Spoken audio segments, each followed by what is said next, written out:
Hello दोस्तों, कैसे हैं आप। मैं आज आपको एक माँ की कहानी सुनाने जा रही हूँ। ये उस माँ की कहानी है जिसने अपने बच्चों के लिए पूरी ज़िंदगी दे दी। इसकी शादी 13 साल की उम्र में हुई थी और आज से 40 साल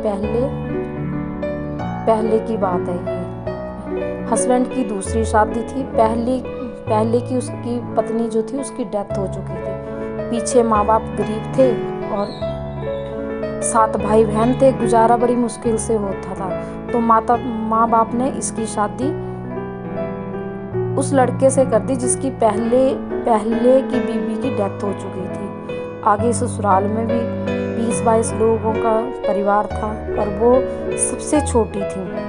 दिन में काम ना आने की वजह से सास ससुर जेठानी जेठ ननंद पीटती थी और रात को पति शराब पीकर आता था और पीटता था।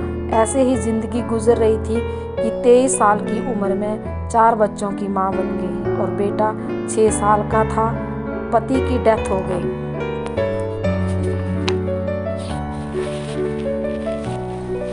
पति की डेथ के बाद सास ससुर ने उसे घर से निकाल दिया। 4 बच्चे अपने थे, 2 पहली के थे, मतलब उसके सौतन के थे। 6 बच्चों की परवरिश कैसे करती। जैसे ही पति की डेथ हुई उसके ऊपर और मुसीबत आ गई, क्योंकि कम से कम उसका पति बच्चों की परवरिश तो कर रहा था। पति के जाने के बाद कुछ समझ नहीं आ रहा था और एक रात उसने सोचा क्यों ना मैं बच्चों के साथ अपने आप को ही खत्म कर लूं, सुसाइड कर लूं। पर बच्चों के मासूम चेहरे उसके सामने आ गए। फिर हिम्मत से उठी और उसने 1 महीने, अभी 15 दिन भी नहीं हुए थे पति की डेथ को, और उसने मनरेगा में दिहाड़ी लगाना शुरू कर दिया। पर उस टाइम साल पहले की बात है, ये आज की नहीं है, क्योंकि उस टाइम तो बाल विवाह भी, आज तो बाल विवाह पर भी रोक लगी हुई है। उस टाइम उतना ज़्यादा नहीं करते थे लोग।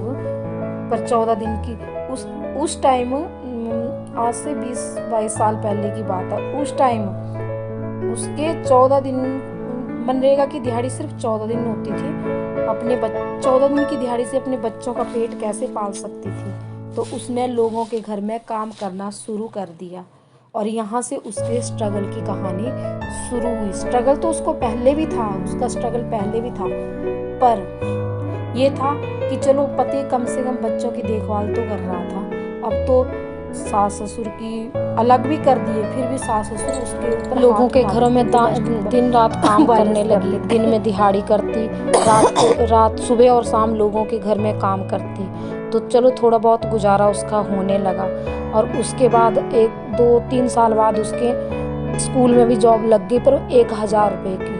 आप बताओ कि 1000 रुपये में क्या बनता था, कुछ नहीं बनता था। फिर भी वो लगी रही छोटे मोटे काम करके, कभी मनरेगा में, कभी छुट्टियाँ होती तो मनरेगा में दिहाड़ी लगा लेती, नहीं तो स्कूल जाती या फिर उसमें जाते लोगों के घर में दिहाड़ी लगाती, लोगों के खेतों में काम करती। तो ऐसे ही वो अपने परिवार को पाल रही थी और उसने 6 बच्चों की परवरिश की। जब वो लोगों के 6 बच्चों की परवरिश के लिए उसको सब कुछ करना पड़ता था, पर फिर भी उसके सास ससुर और ये समाज जीने नहीं देता। जब लोगों के घर में काम करने लगी, स्कूल में लगी, तो उन्होंने उसके करैक्टर के ऊपर उंगली उठा दी। क्यों? क्योंकि वो बाहर जाने लगी थी, बाहर कमाने लगी थी, बच्चों की परवरिश कर रही थी। क्योंकि ये समाज कहीं भी जीने नहीं देता है, ये समाज है। पर वो फिर डटी रही, रात को रोती, उठती, तड़फती, गिरती, संभलती। ऐसे ही उसने अपने 6 बच्चों की परवरिश की, 3 बेटी। सभी बच्चों को उसने अच्छी education the. Education in the sense कि उसने सभी लड़कियों को मास्टर डिग्री करवाया। बेटा भी उसका पढ़ रहा है अभी, और 3-4 बेटियों की उसने शादी कर दी है। सिर्फ एक बेटी और एक बेटा रहा है जो पढ़ रहे हैं। इसे कहते हैं संघर्ष। ये था एक माँ की